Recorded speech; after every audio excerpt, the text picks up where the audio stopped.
Hey there, welcome back to my channel. This is Randy. I'm the broker of Home and Land Realty. And today I want to talk to you about how to most efficiently look at houses and come to a decision on which house is right for you. I'm starting with the assumption here that you have your pre-approval in hand and you know your price range. If you don't have your pre-approval in hand and you don't know your price range, if you haven't been pre-approved, then you need to go back and watch my video called 8 Things You Must Do Before Beginning Your Home Search. That's one of the things you must do. Assuming you have done that and you have your pre-approval in hand and you know your price range, and one of those items in that other checklist was also to pick the right realtor. So now that you have your pre-approval in hand and you've picked your right realtor, you're going to sit down with your realtor and you're going to do a wants and needs analysis. And your realtor is going to help you work through what is most important to you in a house. How do you plan to live in the house? What do you want and what do you definitely not want in a house? And what are your must-haves that you will die upon that hill if you do not have that in the house? And what are your most important you will die on that hill if this is in the house? Note all that down, make yourself a checklist, and then make copies of that checklist so that you can have it ready for your home search. Then you're going to start your search online, and your agent's going to help you with that. They're going to do a search for you, and they're going to send you listings online, and you're going to look online through pictures, look at aerial photographs, and research. Make sure it's the school district you want, the area you want, and it's still in the price range you want. Once you've identified some addresses that you are interested in, then you're going to go drive by those addresses first. You're not going to take your agent with you at this time. You're just going to do a drive-by on a Saturday afternoon or whatever. And you're going to go drive the neighborhoods, and you're going to see if you like the neighborhood to start with. And you're going to see how you like the house from the outside, if the house appeals to you or if it does not appeal to you.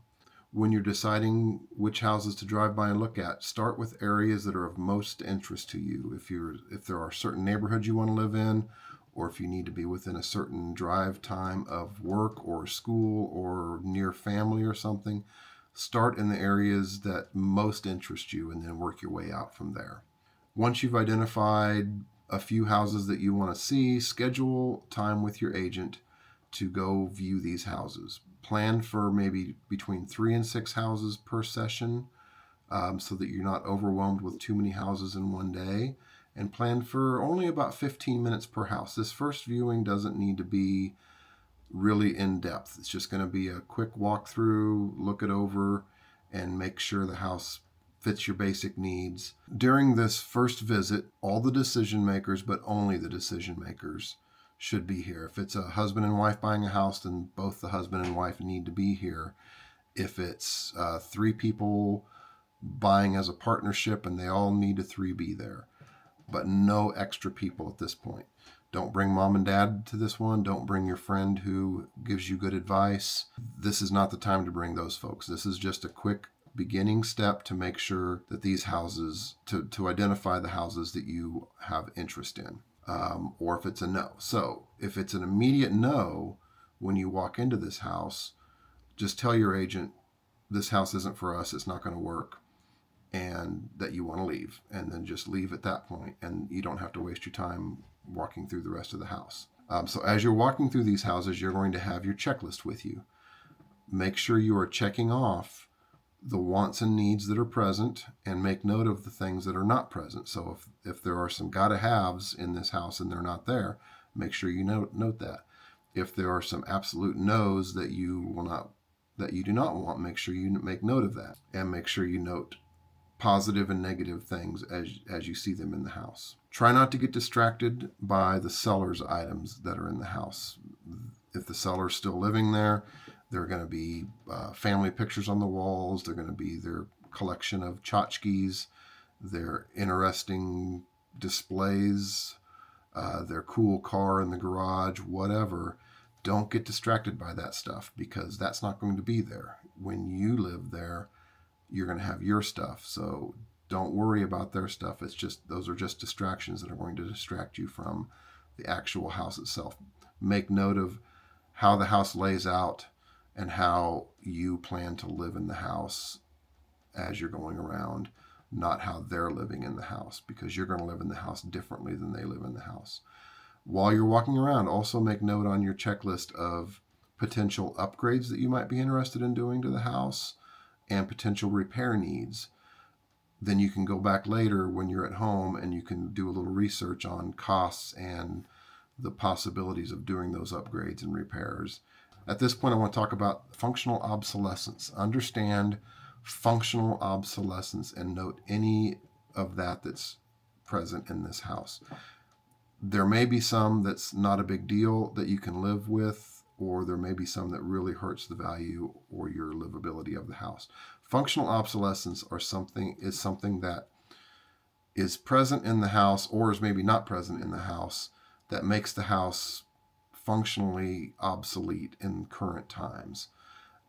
So an example would be, this is a very extreme example, but it gives you the idea of what I'm talking about, that there's no running water in the house, that the water is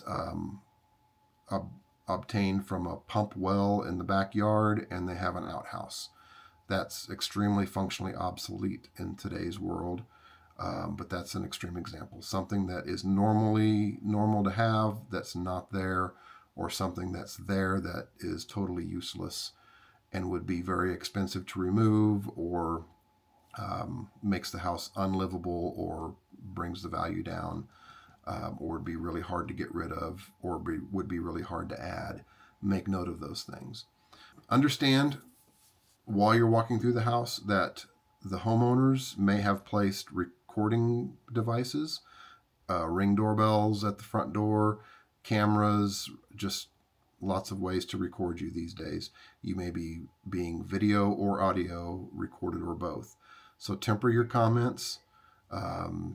Don't give away too much, and also don't maybe make too many snide comments that might hurt somebody's feelings. Save your important discussions for in the car later, where you know you're not being recorded. But once you're done viewing, take a couple minutes in the car and note down some important things. Maybe give the house a nickname, like it was the pink kitchen house or the big garage house or whatever, something to help you remember the house. It's easier to remember a house by a nickname than it is by an address. Discard the no's at that point. Make sure you just get rid of it. Make note, slash through it somehow. Make sure you know that that house is a definite no. And then the ones that are possibilities, give them a rating of somehow, something that works for you. Either, 3 out of 10, 5 out of 10, 5 stars, 2 stars, thumbs up, 2 thumbs up, whatever works for you.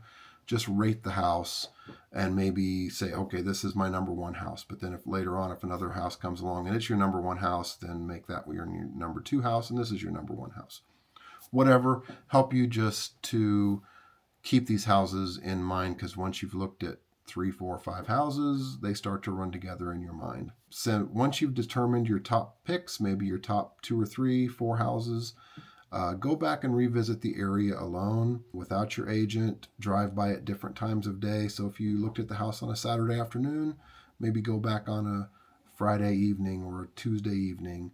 If you looked in the evening, go back during the day. See what the neighborhood's like at different times of day.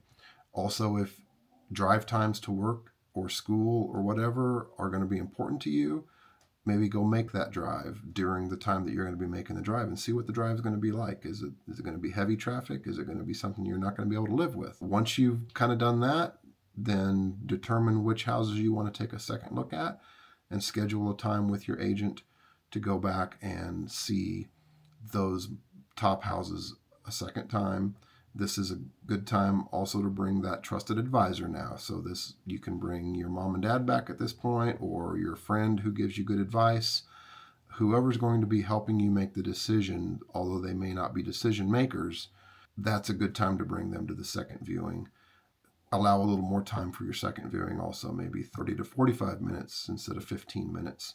So only schedule maybe 2 or 3 houses at the most for your second viewing session. So then it's time just to go through your pros and cons with your other decision makers, your checklists, try to narrow it down. Hopefully a top contender came up, and then you're going to discuss with your agent most important things that you want to accomplish in an offer, whether it be price or whether it be terms, closing dates, etc., and start working up an offer with your agent. And I'll have a completely different video for best ways to formulate an offer. If there are more than one house and you can't make a decision, this is a question I give to people all the time to discuss among them and their other decision makers. Is, say there's two houses left, house A and house B, and you can't decide which one you want.